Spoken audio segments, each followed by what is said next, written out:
Welcome to Simply Be Found.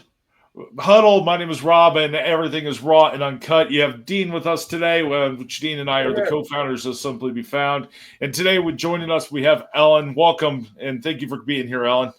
Thank you for having me. This is an interesting dynamic, raw and uncut. Let's rock and roll. I don't know where it's going to go, but Yeah. I'm excited. So I don't butcher your last name. How do you pronounce your last name? Lazaros? It's Lazarus, but Lazarus. honestly, doesn't matter to me. We have a lot of Hispanics, and yeah. they pronounce it Lazario here. Oh, okay, gotcha. Yeah, So, Lazarus. Yeah, Lazarus. It's OS, so most people get that wrong. No stress at all. Gotcha. Okay. Well, thank you, Alan. Yeah. So tell us about you, Ellen. What's your background? What's your company? What's your story? Well, so us three, we already kind of reminisced about different generations and then how different things were in the 90s. So I was a 90s kid. I grew up in the 90s. And so the three sort of main things to give you the shortest version of my story possible so that we can get onto the goods is grew up tough. So first thing that happened, sort of, I was 2.5. Father was 28. He passed away in 1991 in a car accident. So I was 2.5. I didn't really know my dad. Had an older sister who was 6, mom who was 31, stay-at-home mom.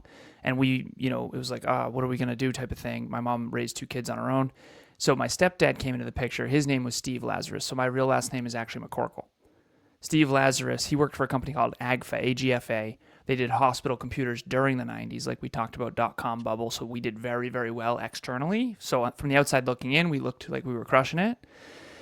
But from the inside out, my mom and stepdad didn't get along, and that's a polite way to put it. So that was tough. So from 3 to 14, I had a stepfather. At 14, stepfather leaves, takes his entire extended family with him, also takes all of the income with him as well, 90% of it. So I went from sort of boats and ski trips to how am I going to go to college type of thing. Bootstrapped my way through high school, straight A's, scholarships and financial aid. Thank you, Massachusetts, and thank you, US, for investing in me. I went to WPI. It's kind of like a mini MIT in Massachusetts. Got my computer engineering degree, got my master's in business, and then I was used to being a broke high school and college student. So it was off to the races after that. I mean, this was when the economy was coming back. So I graduated bachelor's in 2012, master's in 2013. The economy is really coming back after 2008. And I just iRobots, Sensata Technologies, Oz Development, a bunch of different tech companies. I eventually landed at a company called Cognex, giving you the shortest version. Work for Cognex, I went from 65 to 85, 85 to 105, 105 to 125, 125 to 180. So I rose in corporate very quickly. And I was very grateful for that. Paid off all my college debt, invested a bunch of money in the stock market, Vanguard, all the stuff. And to me, I was still used to being broke when I was young, so I just didn't need much. I bought a 2004 Volkswagen Passat for $5,000 cash. I lived in an apartment with my girlfriend Courtney on a lake at the time. It was $500 each. I mean, I didn't have kids or a mortgage, so it was just bank the money, and I just invested a ton in stocks. Then I get in my car accident. My fault. Cross the double yellows, head-on collision. Thank you, Volkswagen, because that Volkswagen Passat, I used to call it the tank. That thing saved my life for sure. For sure. But that was sort of I was 26 at the time. My dad died in a car at 28. So for me, it wasn't, physically I was okay, but mentally, emotionally, and spiritually, that was my sort of quarter-life existential crisis of who am I, the who, what, when, where, why. Why am I doing what I'm doing, right? Did I ever look at my past, that kind of stuff? And so after that was 10 years ago. I'm 36 now, even though I look 12. I used to be able to say I'm hoping to hit puberty at 37. But now I have a little mustache going, so I guess I can't get away with that anymore. But but anyway, so 10 years ago, I got in that car accident, and that's when I really started my own company. It's called Alan Lazarus LLC, what you'll never learn in school but desperately need to know. Good luck getting speeches at high schools and colleges with that tagline. But the idea was really, how do I, instead of working in industrial automation, which I did at Cognex, where I sort of automate and less jobs are available because of it, even though that's happening one way or another, how do I help people reinvent themselves and help people get to the next level of their life and help them create jobs? Because quite frankly, if you're not retooling and working on yourself and getting better, it's going to be very hard in the 21st century to succeed because most things are going to be automated, obviously, with AI and things like that. And as a computer engineer, that's coming whether we like it or not. It's very, very clear. Self-driving cars, self-driving trucks, AI, all that. So at the end of the day, how can I create a company that helps people retool and become better? And that's that was 10 years ago. And so now we have a 17-person team and we're heard in 175 countries. We just crossed our 2000th episode as podcasters. I know you guys know. You say that to someone who's not a podcaster, they're like, okay, whoop-de-doo. You say it to a podcaster, they're like, wait, are those 1-minute episodes? So the average episode length is 30 minutes. And so it's become a whole thing. And I'm very grateful. And you guys know, you've been in business a long time. In the beginning, it's terrible. No one knows you. No one works with you. It's crickets. And now it's very awesome. I try to stay as grateful as I can to just be in demand. So you were talking about the automation piece. Excuse me, I got a little hoarse. My wife decided to share her. She's a school teacher. Decided to bring it home with me. Anyway, we're talking about displacing workers. I mean, that's not new. I mean, in the 80s, I was a process engineer, manufacturing engineer. Nice. I created machining cells, and it was some of the first CNC stuff out there. And so displacement happens. I mean, every generation has it to different levels. And we're starting to see that again right now with AI. So I know that Rob has some real, has some real ideas on how we use it to help ourselves. I don't think it's going to displace as much for some industries as others. But as a small business owner, how would you say you would want to use AI to help you? Because it's going to lower your workforce, obviously, because you're not going to need some jobs, but there's still going to be other jobs that are going to be created because of AI. So what is your take on that? Well, I agree on that, Dean. I think that's what I think is there's going to be a lot of business owners inside of that question are going to really want to figure out how to redefine themselves and come back into this world, because now we're very much inside of a digital world. COVID really kind of pushed us into that direction. Yeah. Well, that's exactly it. The 21st century, right? If you guys look at, I gave a speech training recently at my alma mater, WPI. It was 2 months ago, and these kids, I call them kids. It's fascinating because I'm 36 now, so I never used to say things like that. But so it gets worse, trust me. Yeah, I have no doubt. So you're the kid in this group right now, Alan. So anyway. Yeah, exactly. In this group, I'm the kid. When you drive down the road and go, I don't recognize this place anymore, and everything's changed completely, 100%, and you're going, then you go, I feel old. It's funny. I didn't start feeling old until my 30s, like at all, right? So, and again, I know I'm not old, so. But anyway, so the average age here is 19. So it's 18, 19, and 20-year-olds at this training. And I kept saying things that made it sound like I was 80. It's like back in my day, right? And then I realized 16 years is a big deal. You know how there's doggy years, 1 year equals 7 years? Well, in tech years, 1 year is probably 7 years. Because the innovation rate has I know you guys have seen this. The innovation rate has, I mean, my car updates overnight, right? My phone updates overnight. So it's exponentially increasing. And so those 16 years, Google's only 29 years old. Right? So I remember when Google didn't exist. That's what I'm saying. Same. Some people don't. Right. Some people don't. They don't know what it is like without Google, right? So to answer your original question, though, I think what we have to understand is that technology is increasing rapidly. It is. It always has been, but now it's a whole nother level of exponential. I mean, if you go even 100 years ago, everything's completely different.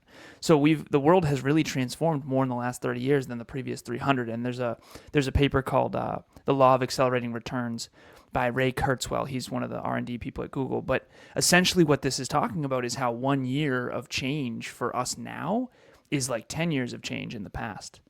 And I know that you're probably, experiencing those things in your industries too. So at the end of the day, the only thing that I can kind of point to that rather than making this too esoteric is if you're not innovating your skills and yourself and your work ethic and your humility and your abilities as fast as technology, you're going to have a hard time not being displaced. And so we use AI in our company. We use ChatGPT, show notes. We produce a bunch of podcasts, 54 other shows actually. And we use it, but when it comes to displacement, we use it as a tool, and then those people are able to do other more valuable uses of their time. However, you can get a lot more done with less people now, for sure. Right. So if you go like to Grok and you ask the question, I was hoping to do it. So if you compare things, you have the dog years piece. I saw a huge study about Grok and how it does things for its AI and how it works inside of, how ChatGPT does it and what their knowledge base is. So every AI is different. So Claude learns differently than Grok does, than Gemini and ChatGPT. But when you compare all of them together, basically the amount of knowledge they can pick up for the ones that are using real search, which ChatGPT hasn't gotten there yet. You can use some of it, but it's not there like Grok is. But it's learning. If you were to compare it, I think they said 13 years in 1 hour. That's how much knowledge it can retain inside of its system. Wild. Yeah. And the reason why Grok is probably going faster than what ChatGPT is it uses Twitter as its knowledge base. So it looks for new links. So if you think about like a crawler for Google back in the day, well, it's looking at Twitter as that crawler. So when you share your links and everything inside of there, it's picking that up and building its knowledge base at the same time. It's wild. There's a deep research feature on ChatGPT that just released, and it takes. I did a training last week, and I used it just to try it. And you got to ask a certain question, like, it was on time management, was the productivity. So give me comb the internet for the very best, tips and tricks for time management. Boom, deep research feature, and it had a loading bar, and it took probably 5 minutes. And I mean, it gave me a research paper, right? So that would have taken a whole weekend probably for me to do myself. And it was solid too. I mean, I've been studying productivity for 10 years. It was rock solid. I mean, there was no nonsense in there. So it's powerful. It's a powerful tool. It's a really powerful tool. And I don't know what that necessarily means for everybody, other than if you're not getting better, I would say you're in some trouble. That's what I would say. Yeah. Right. Well, the first person to release the research tool is Gemini. That I know of, that I noticed. They had a deep research piece. And then Grok has a deep research piece, and so does ChatGPT. Now, what I ended up doing is I created a program that I use for myself. It's nowhere near for being ready for the public. But I created a program that'll actually use ChatGPT, Gemini, Grok, and Claude.ai. And then they start to argue with one another. And then it starts to build a paper based on that. And you sound too much like AI. You brought up this point. The human wouldn't think about it this way. I mean, they start to have a full conversation with each other to be able to then get you the final product. And I found that is absolutely amazing, because they bring up some points that are just mind-blowing. Now, the first time I ever hooked two computers together, it scared the hell out of me. They started talking in binary code and started doing all kinds of weird stuff. So I had to put limitations to it, because all of a sudden they were just off on their own little world. So putting those roadblocks on really kind of helped that piece. But I agree, it's moving so fast in there. Dean, what were you going to say? Well, basically, I wanted to comment on Alan's point of the data recovery or the research. I mean, when I worked on my master's back in the 80s, it would have taken me 2 weeks to go through all the documents. So it's done such a wonderful job. The biggest thing is you have to just fact check it. And with Rob doing what he does with the AIs talking to each other, they kind of fact check each other. So it reduces your human interface on saying, is this a true statement or not? The only problem is we all know that there's some garbage out there that may or may not be fact checked, or empirical data sets that we really should have. So you have to watch it a little bit, but boy, to get your that initial punch is so big for business owners. And I think they don't realize what they have for a tool for data analysis for their business and what's going on out there. Not just research, but you can check other factors that are happening in your local region or whatever on trends or whatever, whatever those analytics end up being out there for small businesses. Well, if I could share this too. So I have my whole team, 17 people as of yesterday. We just got a new one. We all track our time. And it's not, yes, it's for the invoicing and payroll and all that, but it's more just where we put our time on the leverage Pareto's principle, right? 80% of results are produced by 20% of effort. So I got to make sure everybody's putting the effort where it matters on the leverage points. And ChatGPT, whatever AI you use, even for simple tasks, like I track my own time too, because I don't ask my team to do anything that I'm not doing. I've tried doing it's just not going to work. So I track my time as well, which is really good for me to understand. Okay, so let's say I worked 52 hours last week. Okay, what was I doing? And they have to, so these are the 4 columns. The column 1 is the date. Column 2 is the time you invested in minutes. It's in minutes to the minute, rounded to the nearest minute. And then the next one is what did you accomplish? Just written out. What did you accomplish? And then the last one has to tie to a certain department. So we have 13 departments at our company. It has to tie back to a department. It's a drop-down list. Meaning if you're doing something that doesn't contribute to the departments, one of the departments, then you probably shouldn't be doing it at all because that's the business model. That's how it works. Now, back to the AI conversation, I can take that time audit of February and I can say, hey, give me a pie graph of where I put the most time into what category. And I can go, okay, coaching for me is 60% of my time. Okay, good. That's good. I'm a coach primarily, a podcaster. So I do coaching, training, and podcasting, but coaching's number 1. I call it green, yellow, red. Coaching's green, training is yellow, and podcasting is red. I'm looking over here because it's on my whiteboard. But every single one of us has a top leverage point that we are best at. And we can analyze this stuff very quickly. Whereas in the 80s, that would have been, you have to do all of that manually. I mean, you would have had to manually do all that, right? So as long as you track data, you can analyze that data so quick with AI. I mean, even something as simple as, hey, organize this in a list from 1 to 1,000 in terms of order of importance or whatever it is, right? And you can do all kinds of analysis. Now, here's the problem.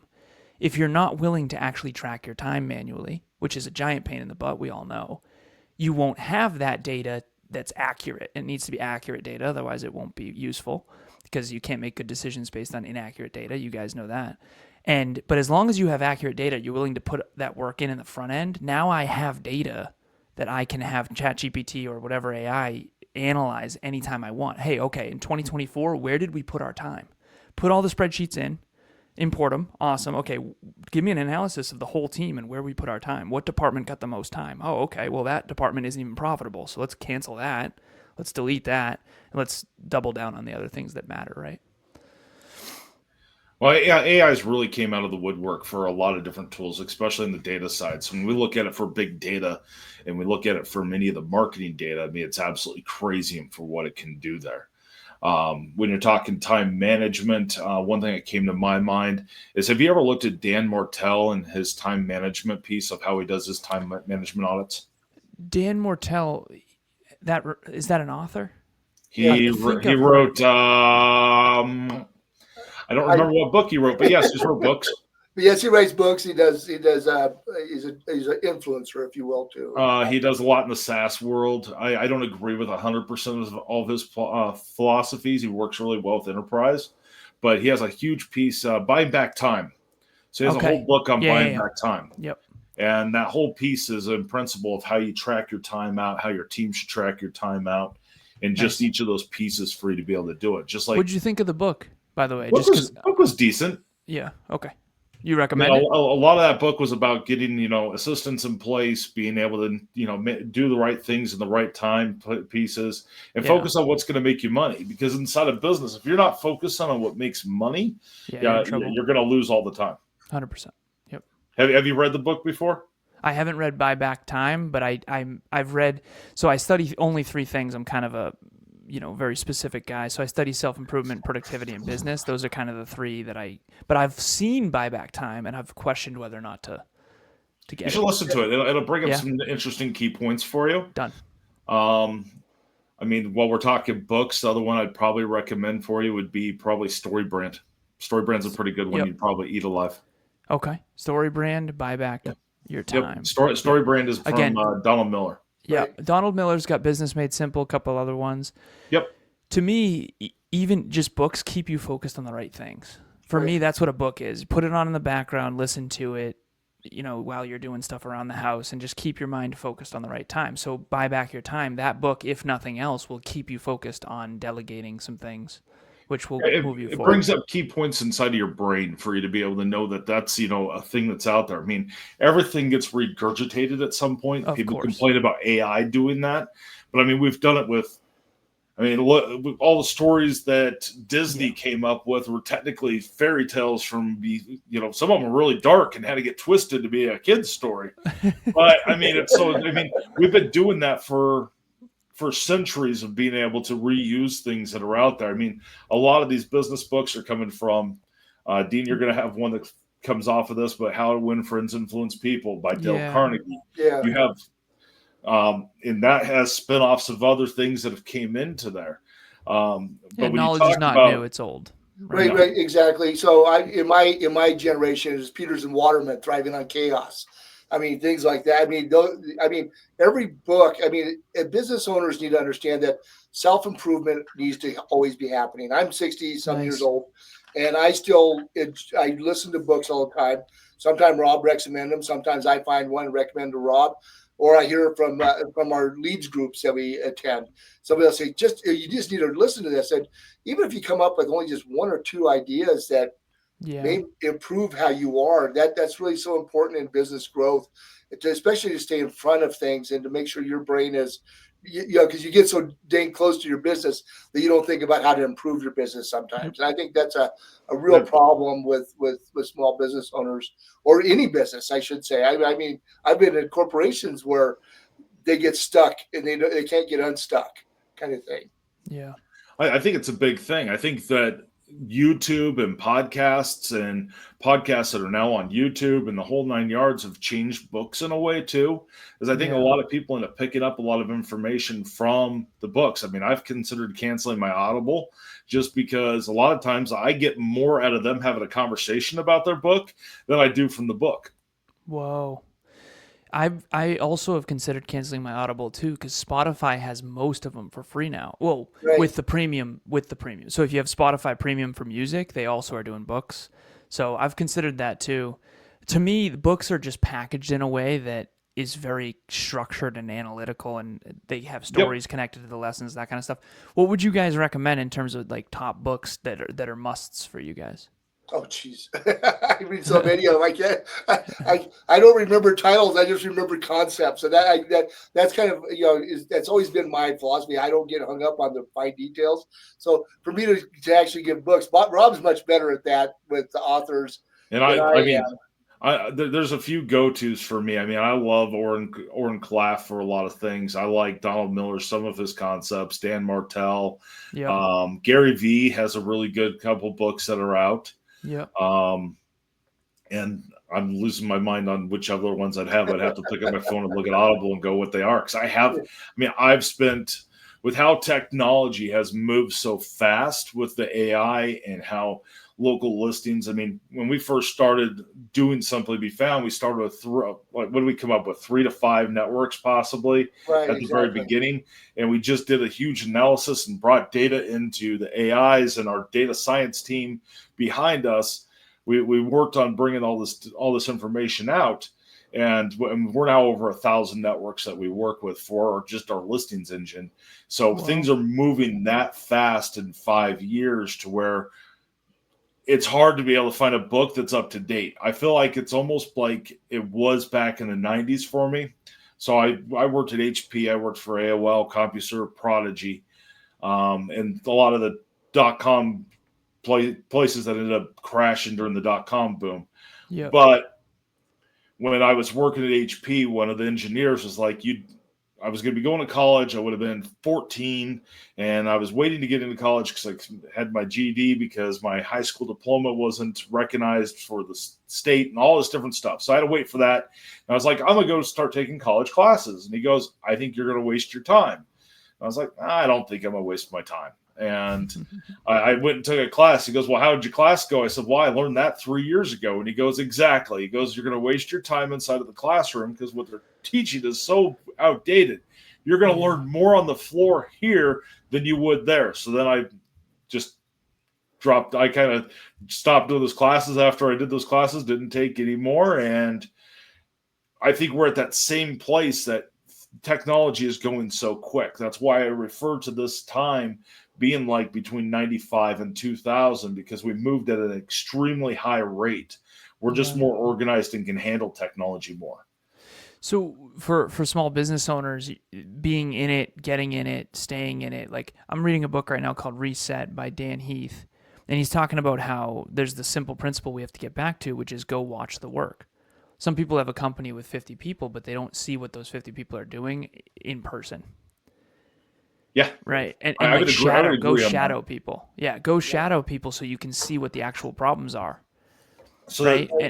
So inside of the world of venture capital and the mergers and acquisitions, the M&A areas of investing, that's called boots on the ground. You'll learn more about being on boots on the ground and for them not to know who you are. So when we were buying and selling different companies for when I did that side, I mean, you'd show up, you would be dressed, you'd make sure you were dressed like some hick from the hills and show up inside of a restaurant, if it was a restaurant, using that as an example, and see how the customers would do anything with you, how they would interact with you, what they would do with you.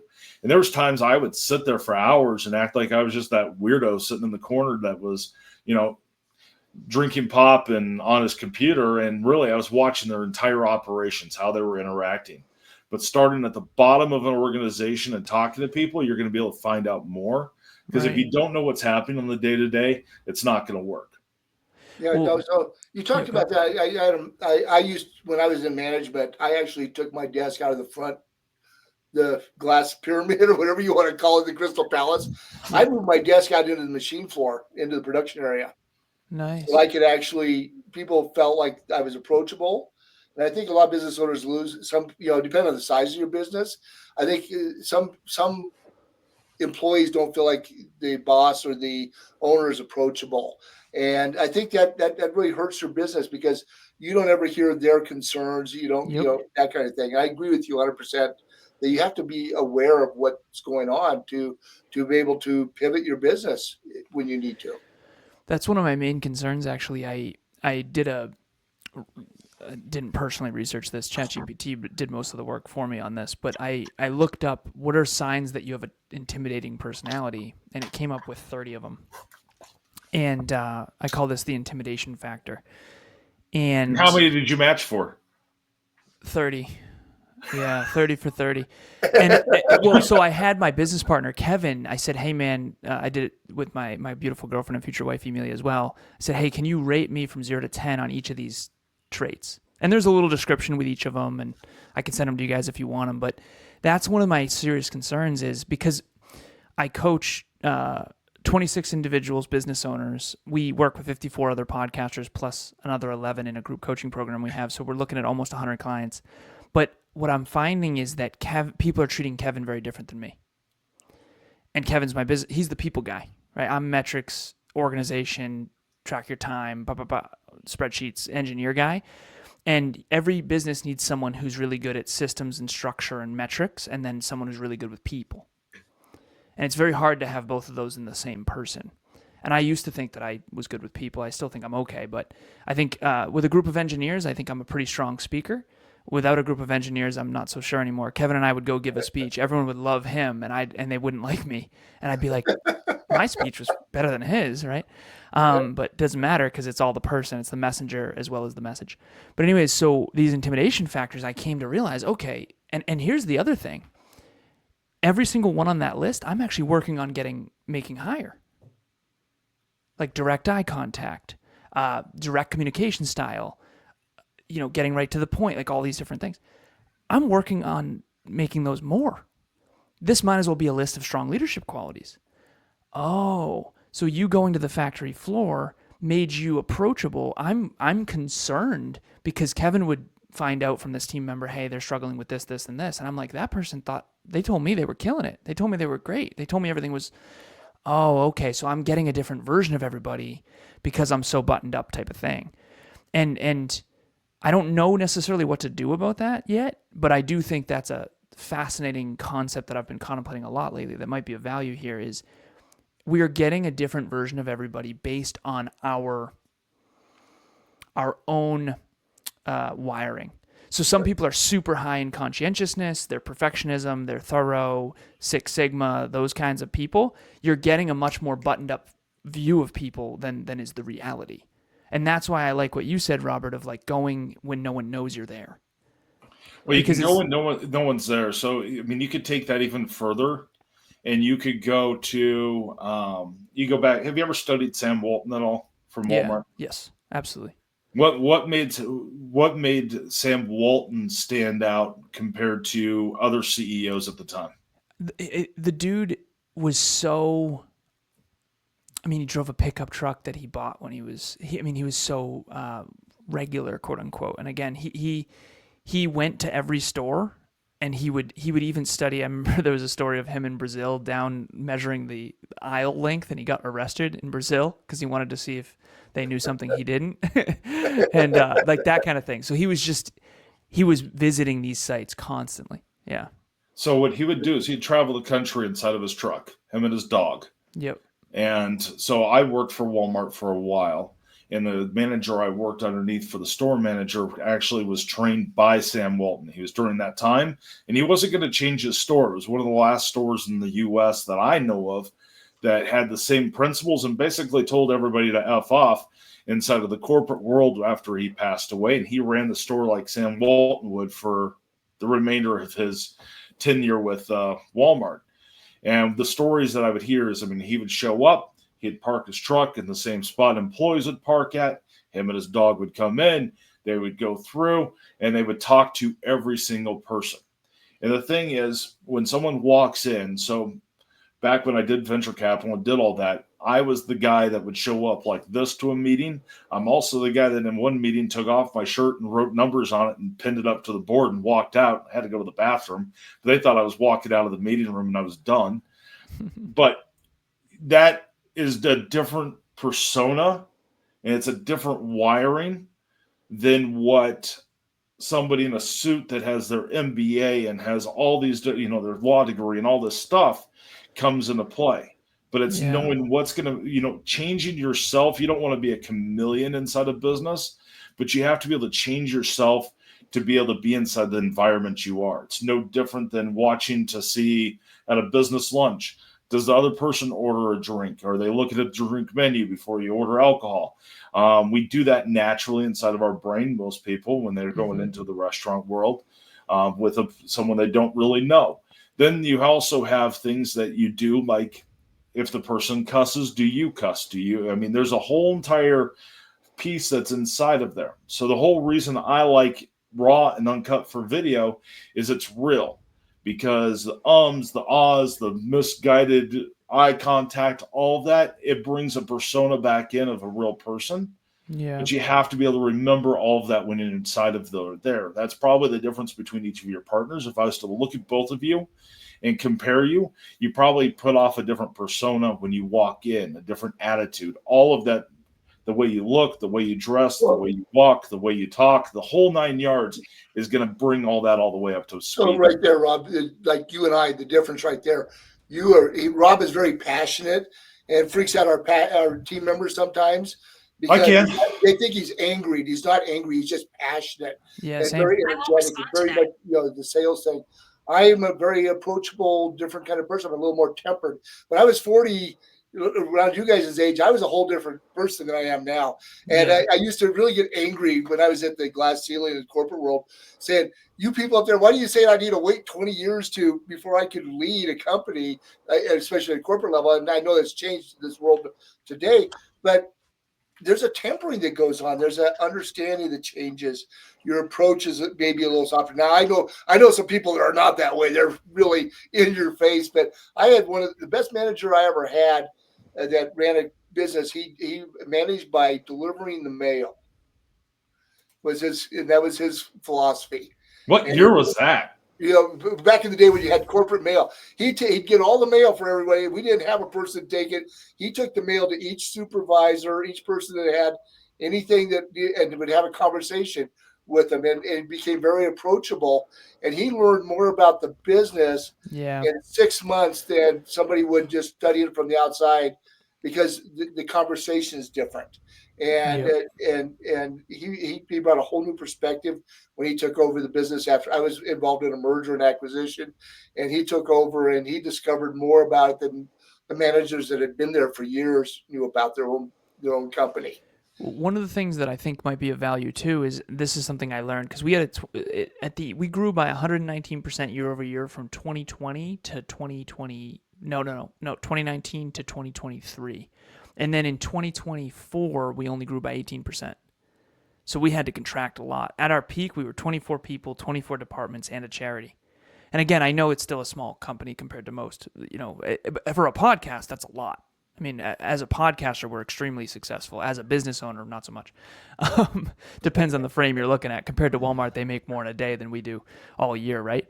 But the point that I'm making is we found this thing called triangulation. So what I do now so we just hired someone named Kenna.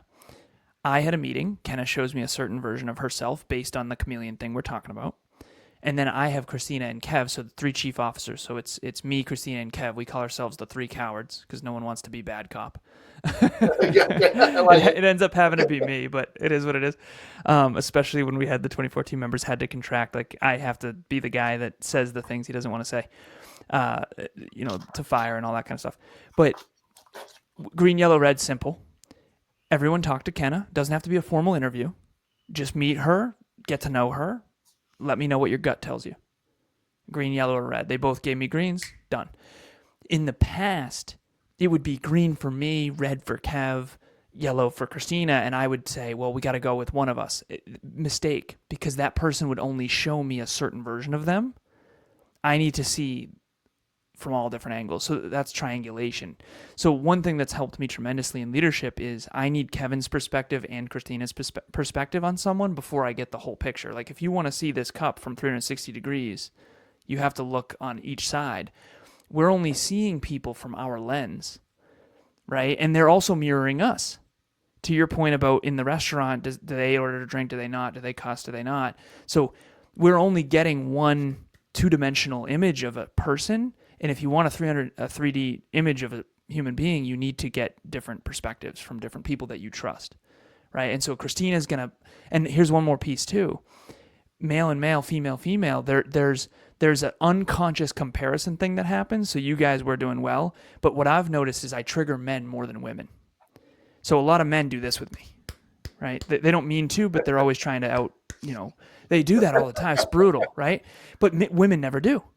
I mean, I can show you a speech that we do, live events we do in our 8th on April 5th. And I wish I could take a picture while I'm speaking. The guys are like that, and the women are like this with notebooks, right? And I think women tend to be statistically more humble as well. 3 men in the room, so I'm not allowed to say that, but that's my truth. But the point is men unconsciously compare an ego bunk with other men. Women compare an ego bunk with other women. My girlfriend Emilia and I go to the same place. The woman will treat me really well and treat her terribly. A man will treat me terribly and treat her really well. 2 guesses why that is, right? But the point is like that triangulation helps you see who someone actually is because you can see them from all angles rather than just your own frame. Right. So I got a question for you, Alan, on staying along that line. Women who are in a traditionally male-dominated industry and vice versa, men that might be in a more like let's say nurses would be men in the women dominated. Do you see a change in behavior, in interaction with that? Because my wife is from a industry that's very male dominated, and she's very much more like a man with confrontation, as women have I'm generalizing. I'm not trying to say everybody's the same way because I'll get in trouble. But your daughter listens to this, or your wife, you're in trouble. I'll get tongue lashed tonight if people next time finish a year this thing. But I think that people react. I mean, depending on the industry they're in or the profession, they haven't changed a little bit. I agree with you on the restaurant or going out. The interactions that way definitely happens.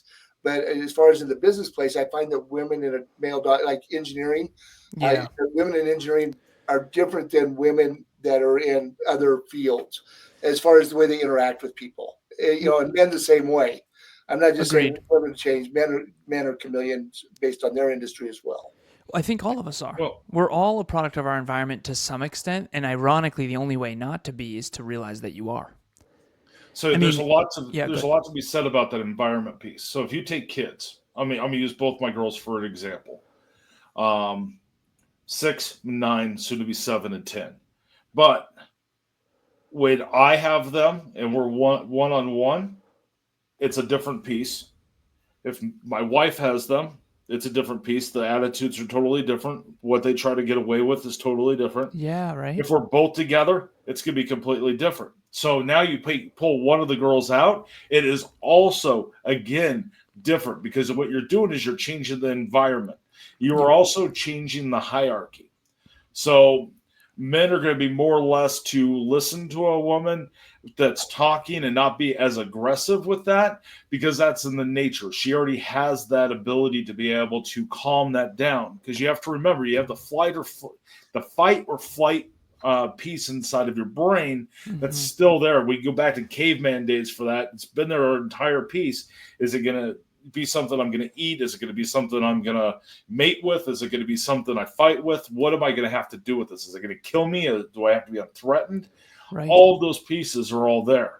So it all depends on what you put that off. Now, if you had a confrontation or there's rumors inside of, if you use a business aspect, if there's rumors that this person's always upset, this person does this is what to expect. Yep. You just also change the environment, and that can be what causes a hostile work environment or a hostile environment anywhere.